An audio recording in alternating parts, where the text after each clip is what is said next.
ওয়ালাইকুম। ভিডিওটি ঝড়ের গতিতে শেয়ার করার অনুরোধ রইল, কারণ আজকে স্ক্রিনের এক অংশে যে দৃশ্য দেখতে পাচ্ছেন ৫৩ বছরের ইতিহাসে সম্ভবত এই ঘটনা আমরা প্রথম দেখছি। বাংলাদেশ এবং ভারতের সীমান্তবর্তী বাসিন্দাদের মধ্যে ব্যাপক সংঘর্ষের ঘটনা ঘটেছে আজকে চাঁপাই নবাবগঞ্জে।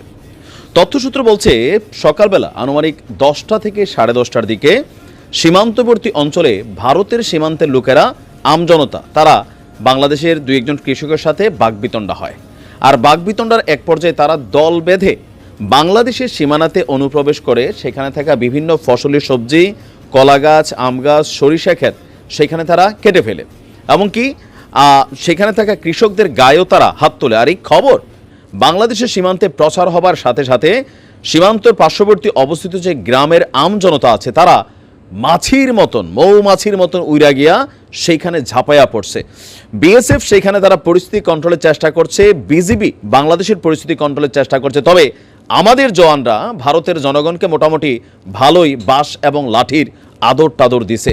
এক পর্যায়ে আমাদের দেশ থেকে এবং তাদের দেশ থেকে দুই প্রান্তে হাজার হাজার জনতা একত্রিত হয়েছে। একটা উত্তেজনাকর পরিস্থিতি এই মুহূর্তে আছে আমাদের চাঁপাইনবাবগঞ্জের সীমান্তবর্তী সম্ভবত ১৭৯/১ যে পিলার আছে, এই পিলারের নিকটবর্তী অঞ্চলেই এই সংঘর্ষের ঘটনা ঘটেছে। বাংলাদেশের বিজিবির যিনি ৫৯ নম্বর ব্যাটালিয়নের সেখানে ক্যাপ্টেন আছেন ইমরুল কায়েস, তিনি পরিস্থিতি অবজার্ভ করছেন। অতিরিক্ত বিজিবি মোতায়েন করা হয়েছে। অপরদিকে ভারত সীমান্তেও আমরা দেখছি যে অতিরিক্ত বিএসএফ মোতায়েনের ঘটনা ঘটছে। প্রত্যক্ষদর্শী বাংলাদেশিদের বক্তব্য যে গায়ের জোর দেখাইয়া অতীতে বিভিন্ন সময় এই ধরনের কর্মকাণ্ড করছে, কিন্তু আজকে ভারতের আমজনতা বিএসএফের ইন্ধনে হোক, বিজেপি সরকারের উস্কানিতে হোক, তারা বাংলাদেশের সীমানাতে অনুপ্রবেশ করেছে, দা কাস্তে টাস্তে নিয়ে ফসলি জমির উপর হামলা চালাইছে। আর এজ এ রেজাল্ট বাংলাদেশের জনগণ নিজেদের সেফটি এবং নিরাপত্তার খাতিরে তারা দ্বিতীয় ধাপে সেখানে সংঘর্ষে লিপ্ত হয়েছে। তবে ভারতের অনেক নাগরিক বাংলাদেশিদের হাতে বাঁশের লাঠির পিটারিটা খাইয়া আহত হয়েছে। বাংলাদেশিও বেশ কয়েকজন আহত হয়েছে, তারা হাসপাতালে চিকিৎসাধীন আছে। আমার মনে হয় সরকারের এই বিষয়টা নিয়ে খুবই কনসার্ন করা দরকার।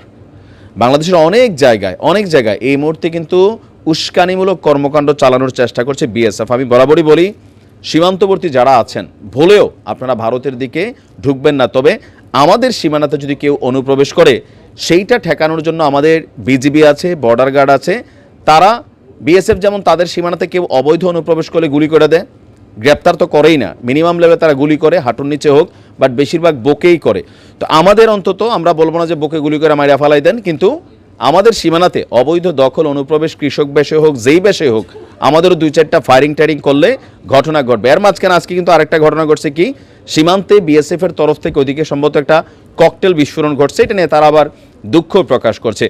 তো একটা ২০ তারিখ আমরা শুনছিলাম বিজেপির একজন নেতা বলছিল ২০ তারিখের পর দেখেন না কি ঘটে, এদিক থেকে কি ছুইটা যায়, ডক্টর ইউনূস সে কোথায় পালায় যায়, দেশে কি পরিস্থিতি তৈরি হয়। তার মানে একটা মেটিকুলাস প্ল্যান ভারতের সরকার কর্তৃক ষড়যন্ত্র তত্ত্ব রচিত হচ্ছে। সীমান্তে আমরা নজরদারি, ড্রোন থেকে শুরু করে বিজিবির টহলদারি আমার মনে হয় যেটা বাড়ানো দরকার। সরকারের পক্ষ থেকেও সর্বোচ্চ ব্যবস্থা নেওয়া দরকার। আর জনগণকে সচেতন থাকতে হবে। জনগণের নিরাপত্তার জন্য অতিরিক্ত বিজিবি বা সেনাবাহিনীও সেখানে মোতায়েন করা উচিত। ভালো থাকুন, আর আপডেট আমরা জানাতে থাকবো। আসসালামু আলাইকুম।